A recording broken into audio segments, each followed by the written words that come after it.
ก็มาร์คนะเขาบอกว่าถ้าเกิดวันนี้เขาชนะหรือว่าขึ้นโพเดียมเนี่ยนะครับเขาแน่นอนนะเขาจะ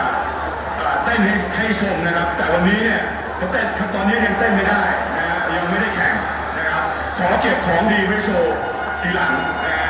So anything you got to say to all your fans here? You know, it's the grandstand is sold out.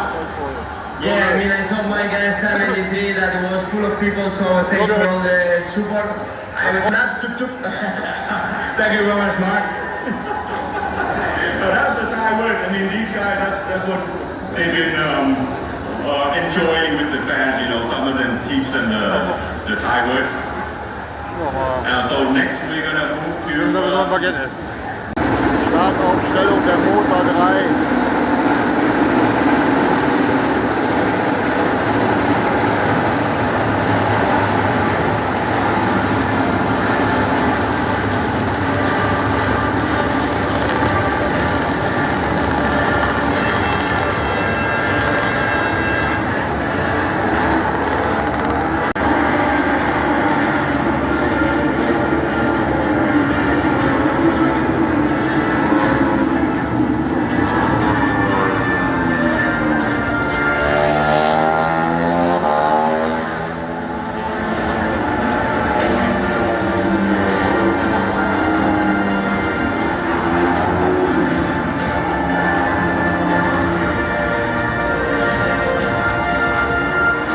Musli Adrian Hussein หรือ Valentino ครับโปรแกรมที่แน่เรสเซบาริโนพินีและก็โรเซนเทเลอร์นะครับรวมถึงบางกอสมูเดครับ26 อันดับในสตาร์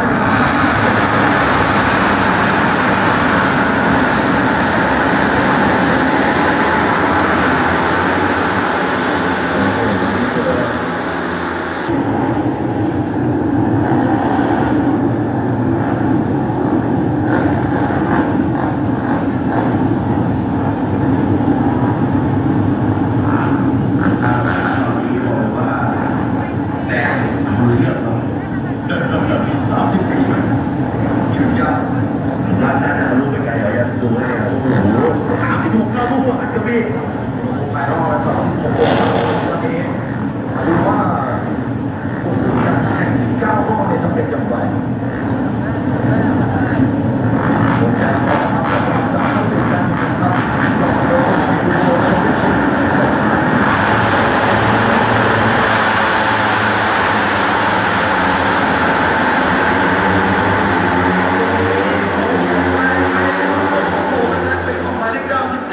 ดูเอด้าจะเป็นชงซ้ายต่อเนื่องอีก2ครั้งจากที่นี่ของหน้าคนนั้นให้คนนั้น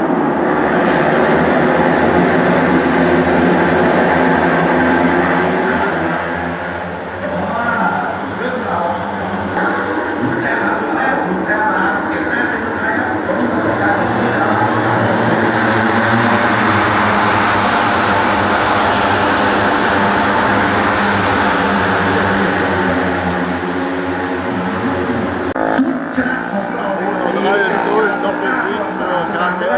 ไทย GP ที่บุรีรัมย์กับรุ่นโมโตจี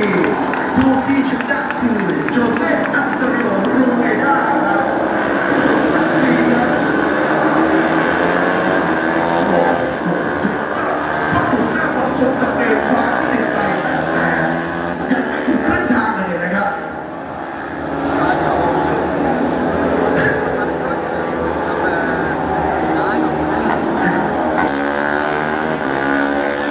25 คะแนนเต็มครับโจเซโดเรดาเอาวาโรคาเป้20 คะแนนแล้วก็อาริสเฟรนเดสนะครับ16 คะแนนครับจริงๆอาริสเฟรนเดสก๊อปปี้เพจหน้าพี่ชายมาเลยก็ได้นะครับหน้าเหมือนกันอย่างกับแฟนต่อเนื่องมาที่โพเดียมอันดับที่2เอาโรคาเป้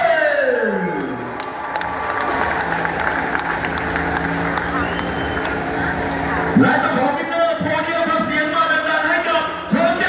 แอนโตนิโอรูเอด้า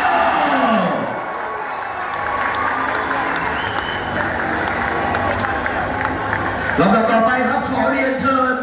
คุณธงชัยวงศ์สวรรค์ FMSCT President ให้เกียรติมอบรางวัลกับทีมชนะเลิศครับ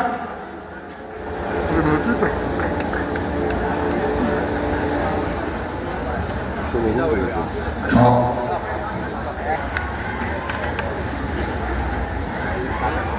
และในลำดับต่อไปครับขอเรียนเชิญคุณรังสรรค์พวงปานประธานเจ้าหน้าที่บริหารสายการเงินและความยั่งยืนบริษัท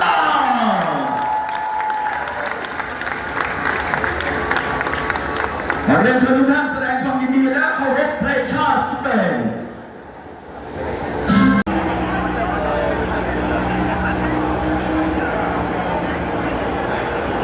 Die Aufstellung zum Motor-Tour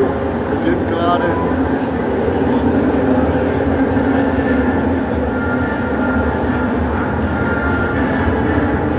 โอเคครับเราทุกท่านเข้าสู่บรรยากาศก่อนที่จะทำการแข่งขัน 22 รอบในรุ่นของ Moto2 World Championship นะครับ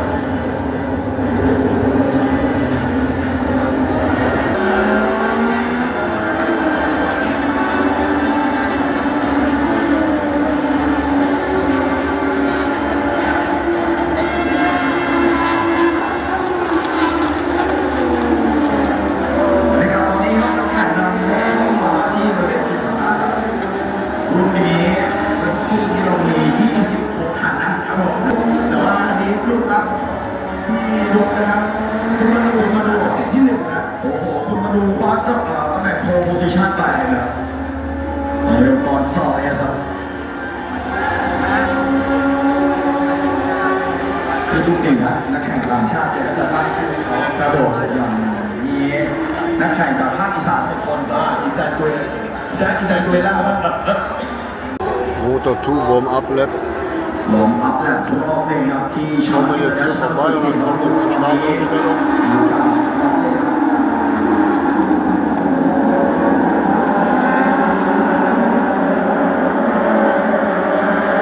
ทีมช่วงแรก Kommen Sie rein zur Aufstellung. กำลังจะเข้าสู่เรสแรกของฤดูกาล 2025 กับ PTWB of Thailand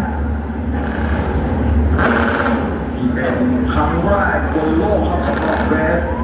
ในปีนี้กับ Moto2 World Championship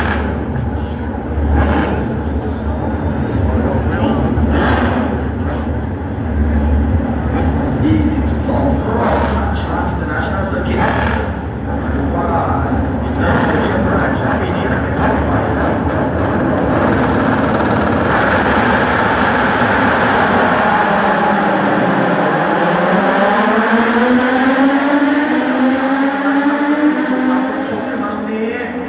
ฝั่งของ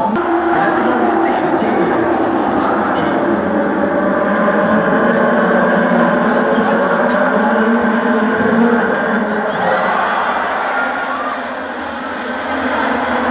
แล้วก็เลยหายไปหนึ่งตรงนี้ที่เหลือขึ้นมาดูบอลตอนนี้รอบที่สองครับเซนเตอร์สามตอนนี้อยากเป็น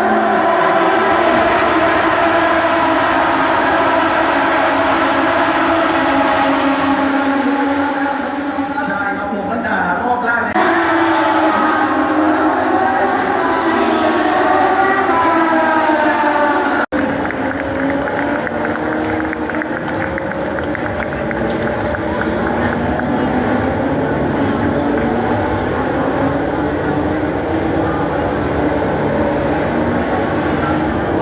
Das war die Motor2. Die Aufstellung zum MotoGP läuft. สตาร์ทตอนนี้ดีครบทุกคันนะครับยังไม่มีใคร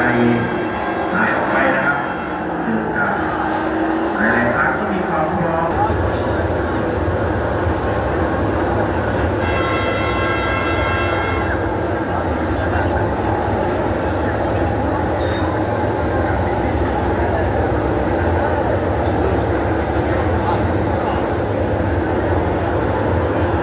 เอาละครับใช้ติ๊กแลบในการวิกฤตวอล์กเดี๋ยวสักครู่หนึงจะมีพิธีเปิดการแข่งขันนะครับ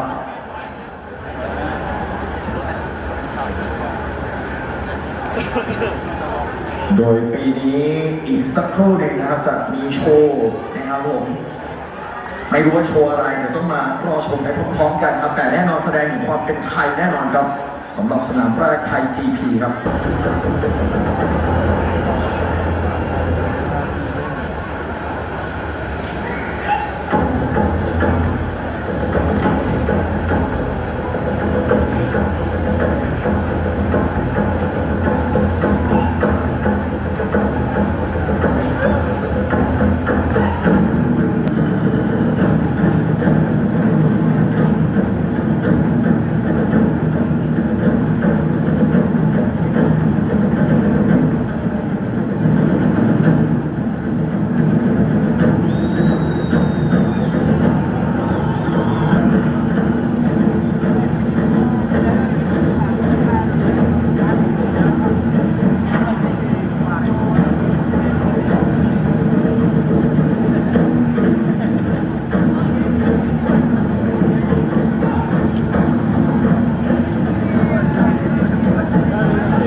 ขอเสียงดังๆต้อนรับทีมทีมลำนี้ออกไทยแลนด์นี่ครับเมื่อสักครู่นี้นะครับสำหรับการร่วมร้องเพลงชาติไทยนะครับ Ja, im Motor schickt die letzte Motoren an. So, Raum abblenden.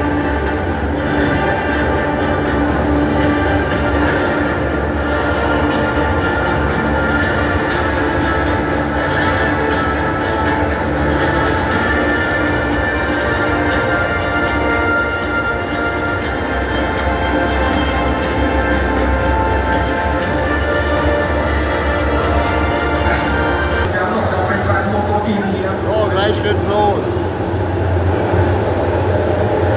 26 รอบของสนามช้างอินเตอร์เนชั่นแนลเซอร์กิตครับกำลังจะระเบิดช่องมันขึ้นในวันนี้ครับเรสแรกของฤดูกาล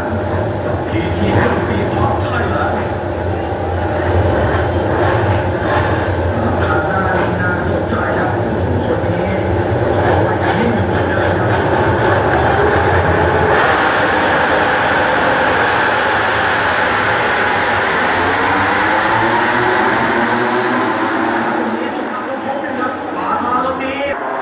จากมิลเลอร์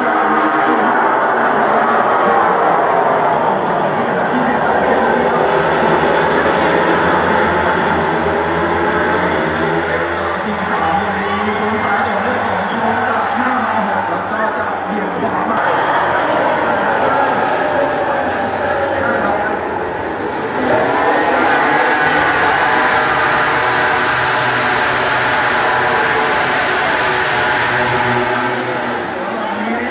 มีระยะห่างครึ่งวินาทีแล้ว So, Zieleinlauf. Am MotoGP. Markenprotest gewonnen. Rosa Lichtlinie.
สุดยอดครับถึงเกียรติจะพาก็ผ่านด้านการแสดงของเราไปอีกหนึ่ง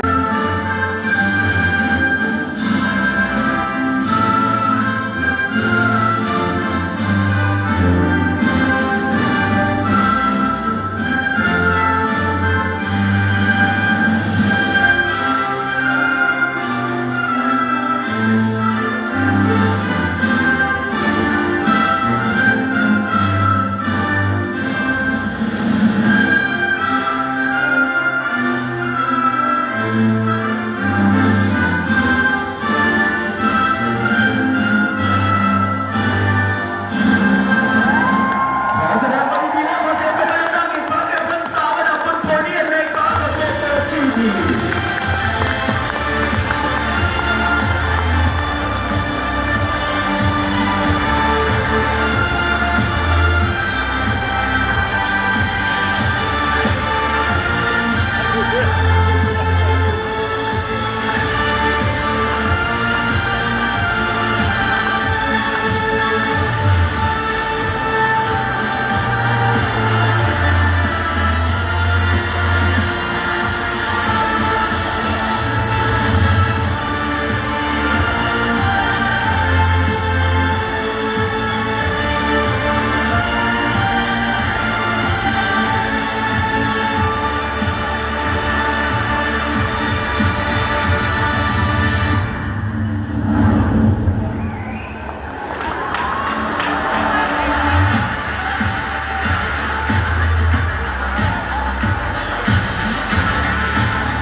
So, die MotoGP ist gelaufen für heute. War wieder ein schönes Rennen. Jetzt gehen wir hier nochmal durch die ganzen Verkaufsstände, Zelte, laufen wir nochmal kurz, drehen wir eben rum. Hier wird nochmal kräftig alles verkauft, was noch geht.